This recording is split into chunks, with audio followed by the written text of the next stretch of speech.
ఈ తల్లి బిడ్డలు నేను రాగానే వచ్చేసిన. అస్సలు కృష్ణ కృష్ణ కిట్టుగా ఏంట్రా ఆ కళ్ళు చూడు, ఒక కళ్ళు చూడు. ఎందుకంటే ప్రేమ నీకు, ఎందుకంటే ప్రేమ వచ్చిన ఓయిలో బొంగచుండులు ఏయ్ దెబ్బలు అవుతాయి. మరి సైలెంట్గా ఉండాలి నా దగ్గర.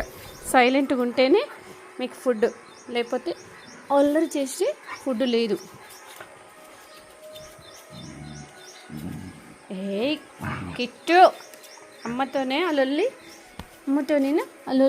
అమ్మని అట్లా చేయొచ్చు. ఏయ్ ఇది ప్రేమ, ఇది కొట్లాట కాదు, ఫైటింగ్ కాదు. తల్లి కొడుకులు ప్రేమ, తల్లి కొడుకుల ప్రేమనా కిట్టు.